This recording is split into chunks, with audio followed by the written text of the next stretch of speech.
नमस्कार बेटे लोगों, कैसे हैं आप लोग। आशा करता हूं वेल एंड गुड होंगे और होने भी चाहिए। क्यों नहीं होने चाहिए? जब मेरे जैसा मोटिवेशन करने वाला आपके पीछे खड़ा है तो क्यों डरते हैं आप, क्यों घबराते हैं आप, क्यों चिंतित होते हैं?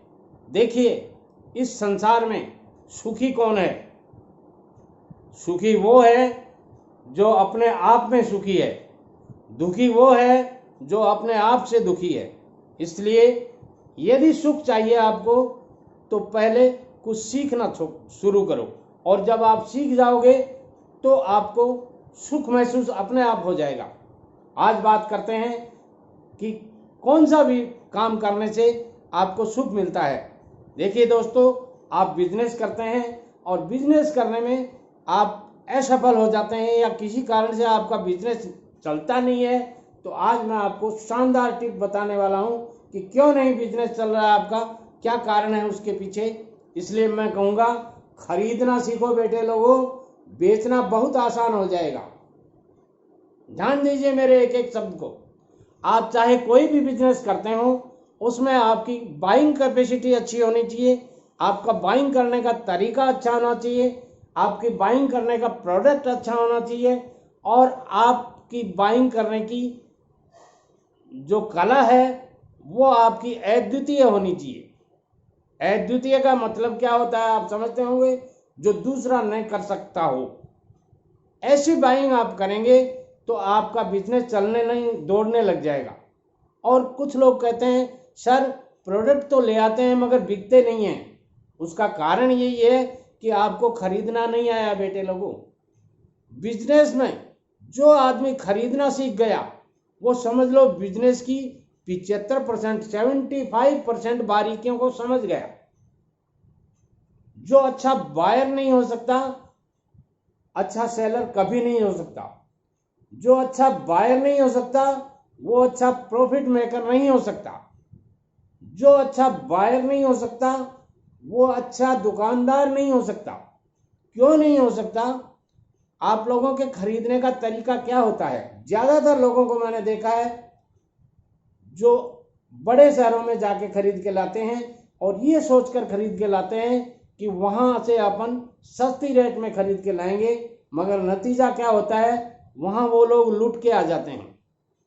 लूट के आने का कारण क्या होता है कि वो केवल और केवल एक दो जगह जाते हैं, बड़ा शॉर्ट पीरियड लेके जाते हैं।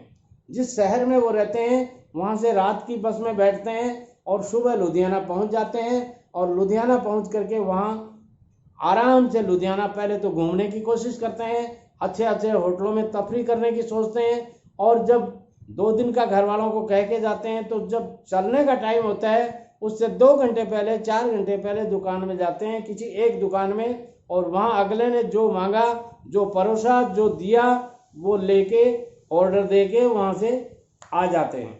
होता क्या है कि न उन्होंने मटेरियल को देखा है, न सामान को देखा है, न प्रोडक्ट को देखा है, न कीमतों का वेरिफिकेशन किया है।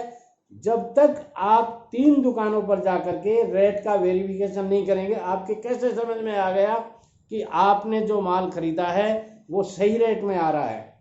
अब होता क्या है कि 25% प्रॉफिट या 15% प्रॉफिट या 5% प्रॉफिट आपको वहीं खत्म हो जाता है, और उस प्रॉफिट के खत्म होने के बाद में आप यहाँ आकर के अपने शहर में आकर के वही प्रोडक्ट 5% ज़्यादा, क्योंकि आप रेट ज़्यादा दे के आ गए, तो जब ज़्यादा रेट आप दे के आ गए तो उसी रेट के ऊपर आप कैलकुलेट करेंगे कि इस रेट के ऊपर मैं 15% जोड़ देता हूँ, तो 5% जो आप ज़्यादा दे के आए वो आपका आधा % बैठ जाता है। ओवरहेड एक्सपेंसेस आधा % बचते हैं।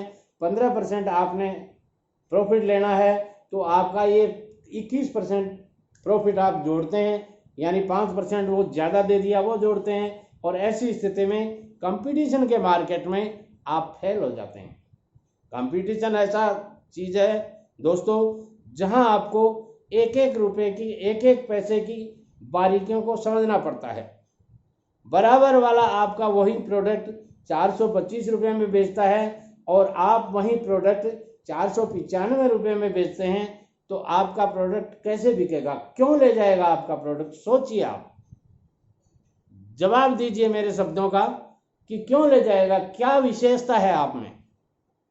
विशेषता यही है कि प्रोडक्ट वो सेम है, रेटें सेम होनी चाहिए। अब आप रेट ले रहे हैं 50 रुपये ज़्यादा या 25 रुपये ज़्यादा या 100 रुपये ज़्यादा, तो क्यों ले जाएगा आपके पास? इसलिए दोस्तों, जिसने खरीदना नहीं सीखा वो बेचना बड़ा दुश्वार हो जाता है उसके पास। मैंने ऐसी ऐसी दुकानें देखी हैं जिनमें भंडार भरे रहते हैं, ग्राहक नहीं पहुंचते, और ऐसी ऐसी दुकानें देखी हैं जिन्हें लाइन लगा करके सामान लेना पड़ता है। कारण उसका क्या है कि वो जब आप अपना प्रोडक्ट खरीदते हैं तो प्रोडक्ट के बारे में पूरी जानकारी लेते हैं। ये प्रोडक्ट किस काम आएगा, कहाँ से ये बना है, किस रेट में अपने को दिया गया है और किस रेट में अपन बेचेंगे, इस प्रोडक्ट में क्या क्या कमियां हैं, वो उन कमियों को भी ध्यान में देते हैं। मगर उन कमियों को नज़रअंदाज इसलिए कर देते हैं कि इससे अच्छा प्रोडक्ट है, वो उससे डबल रेट में बिक रहा है और इस प्रोडक्ट की रेट आधी है, इसलिए वो ग्राहक को सेटिस्फाई कर देते हैं। आप लोग सुनी सुनाई बातों को देखकर प्रोडक्ट ला करके दुकान भर लेते हैं और वो दुकानें 3 साल बाद में आपको ऑक्शन करके बेचना पड़ता है। इसलिए मित्रों, मैं कहूँगा जब तक आप खरीदना नहीं सीखेंगे बेचना बड़ा दुश्वार हो जाएगा। काफ़ी लोगों को ऐसा देखा है मैंने कि वो ला करके दुकानों में पूरा का पूरा दुकान भर देते हैं एक ही साथ ला करके। ऐसा मत कीजिएगा। आप कोई भी सामान लाएं, कोई भी सब्जेक्ट की आपकी दुकान हो, कोई भी मटेरियल की आपकी दुकान हो, आप उसमें थोड़ा थोड़ा करके लाइएगा, अलग अलग दुकानों से लाइएगा, अलग अलग वैरायटीज लाइएगा, अलग अलग प्रोडक्ट लाइएगा और थोड़ी मात्रा में लाइएगा। आप थोड़े सस्ते के चक्कर में या कोई स्कीम के चक्कर में या गारंटी वारंटी के चक्कर में वो चीज़ें ला करके भर लेते हैं जिन चीज़ों की, जिन प्रोडक्ट्स की मार्केट में डिमांड नहीं है। तो ऐसी स्थिति में आप सोचते हैं यहाँ चल जाएगा, नहीं चलेगा दोस्तों। मार्केट उसी चीज़ को मांगता है जिस चीज़ की क्वालिटी अच्छी होती है, जिस प्रोडक्ट की क्वालिटी अच्छी होती है, जिस प्रोडक्ट की मार्केट में डिमांड होती है, वही प्रोडक्ट चलता है। आप कई बार क्या होता है, आप मीडियम क्लास शहर में रहते हैं और आप हाई क्वालिटी का प्रोडक्ट ला के रख लेते हैं, वो भी नहीं चलेगा। हाँ, कभी कभार कोई इक्का दुक्का ग्राहक ले जाए वो बात अलग है। तो आप अपने मार्केट की रिसर्च कीजिएगा कि आपके मार्केट में कौन से प्रोडक्ट चलते हैं और कितनी वैल्यू तक के चलते हैं। कई बार आप बहुत ही चीपेस्ट मटेरियल ला के रख लेते हैं, नहीं बिकता है दोस्तों। जहाँ उच्च सोसाइटी के लोग रहते हैं वहाँ चीप मटेरियल नहीं बिकता है। कई बार आप सोसाइटी के अनुरूप या आपके शहर के कल्चर के अनुरूप यदि कोई बिजनेस नहीं करते हैं तो नहीं चलेगा। अपने यहाँ एक कहावत है, यद्यपि शुद्धम लोक विरुद्धम न करयामी न करयामी न करयामी, यानी यद्यपि शुद्ध है मगर वो लोक विरुद्ध है तो मत करिए मत करिए मत करिए। इसलिए कोई भी प्रोडक्ट आप लाएं वो आपके वहाँ के लोकेलिटी को ज़रूरत है या नहीं ज़रूरत है ये देख करके ही लाइएगा। अब बात करते हैं कि खरीदने में आप कहाँ कहाँ ठगाते हैं। दोस्तों, खरीदने में एक नहीं सैकड़ों जगह ऐसी होती हैं जहाँ आप ठगा सकते हैं। प्रोडक्ट की क्वालिटी में ठगा देते हैं आप। कुछ लोग अच्छी क्वालिटी को, हल्की क्वालिटी को अच्छी क्वालिटी बता करके और आपको ठग लेते हैं। कुछ लोग अच्छी पैकिंग कर देते हैं मगर मटेरियल अंदर ख़राब होता है, ऐसी स्थिति में आप ठग जाते हैं। कुछ लोग आपने मांगा कलर कौन सा ही दे दिया कलर कौन सा ही, इस तरह ठग जाते हैं। और कुछ लोग ऐसे होते हैं, बेचने वाले शातिर होते हैं, तेज होते हैं, अग्रबुद्धि होते हैं सॉरी, वो क्या करते हैं कि आपकी मनोदशा को देखते हैं। ठंडा लेंगे साहब, गरम लेंगे साहब, साहब थोड़ा रेस्ट कर लीजिए, मैं पैकिंग करवा देता हूँ, अपने वहाँ रेस्ट हाउस में चले जाइए, वहाँ अच्छी व्यवस्थाएं कर रखी हैं, वहाँ आपको लुभावने वादे, अच्छा खाना, अच्छा नाश्ता, अच्छी सोने बैठने की जगह दे देते हैं और आप उस चक्कर में मटेरियल कोई भी डाल देते हैं। और बाद में जब आपके पास मटेरियल पहुंचता है और देखते हैं कि अपन ने जो मांगा था वो मटेरियल इसमें नहीं है। तो ऐसी स्थिति में कई तरीके होते हैं और ग्राहक को लूटने के हजारों तरीके हैं, और जो ये तरीके अपनाता है बिजनेस उसका भी कोई लंबा नहीं चलता है। मगर आप सोचिए, जब अरबों की संख्या में, करोड़ों की संख्या में ग्राहक हैं, ऐसी स्थिति में उनके पास एक एक ग्राहक, 10-10 ग्राहक, 2-2 ग्राहक रोज फंसते रहते हैं, तो उनके पास तो बड़ा तालाब है, इसमें मछलियां बहुत आती हैं और वो अपने निवाले बनाते रहते हैं। दोस्तों, यदि आप खरीदने की कला नहीं सीखते तो आप अच्छे बेचने वाले नहीं होंगे, या बेचना आपके साथ बहुत मुश्किल हो जाएगा, आप नहीं बेच पाएंगे। इसलिए मैं कहना चाहूँगा, कोई भी बिजनेस आप यदि करना चाहते हैं तो उससे पहले अच्छा खरीदार बनने की कोशिश कीजिए। अब इसके लिए आपको करना क्या होता है, आपको किसी ऐसी दुकान पे या ऐसा प्रोडक्ट बेचने वाले के पास में पहले थोड़े दिन ट्रेनिंग ले लेनी चाहिए।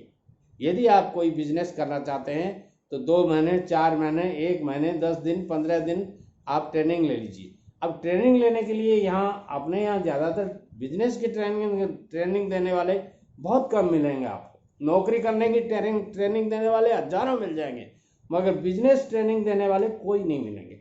तो ऐसी स्थिति में आप उनसे रिक्वेस्ट कर सकते हैं कि सर, मैं आपके पास में काम सीखना चाहता हूँ, इसलिए मुझे आप 4-6 महीने, 2 महीने काम सिखाइए। उसकी मैं आपसे कोई सैलरी नहीं लूँगा, कोई चार्जेज नहीं लूँगा, आप मेरे को काम सिखाइए। मगर दोस्तों, सबसे बड़े दुर्भाग्य की बात यह है कि ये नाम लेते ही आपको दुकान में अगला रखेगा तो भी नहीं रखेगा।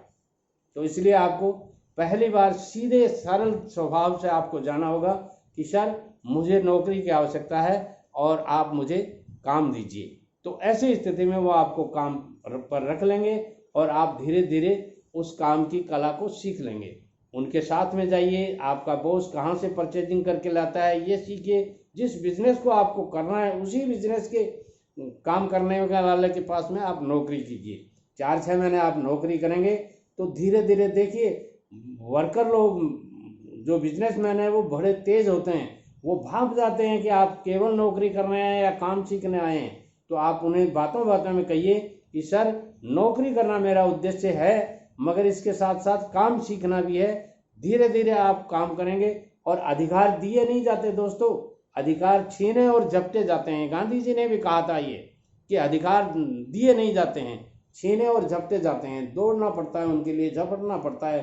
तो आप ऐसे, यदि सेठ जी कहीं परचेजिंग करने जा रहे हैं और आप 2 बार उनके साथ परचेजिंग करके आ गए, तो आप थोड़े दूसरे शब्दों में कहिए कि सेठ जी, आज आपकी तबीयत थोड़ी ठीक नहीं है, मैं अकेला चला जाता हूँ, परचेजिंग करके लाता हूँ, और आप एक बार मुझे मौका तो दीजिए। आपको बुढ़ापे में जगह जगह परेशान होने की जरूरत नहीं पड़ेगी।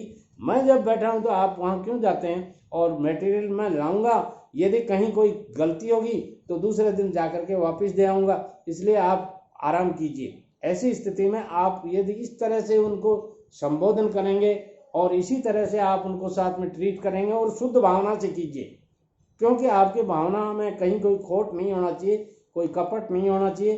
केवल आपको काम सीखना है, और सीखने के बाद में आप वहाँ से बाकायदा नमस्कार करके विदा होइए कि ठीक है साहब, आपने मुझे इतने दिन भर सिखाया, मैं आपका दिल से धन्यवाद करता हूँ, और अब मैं मेरा स्वयं का बिजनेस करना चाहता हूँ। उस बिजनेस में आप मेरी तन से, मन से, धन से मदद करने की कोशिश कीजिएगा, हेल्प करने की कोशिश कीजिएगा।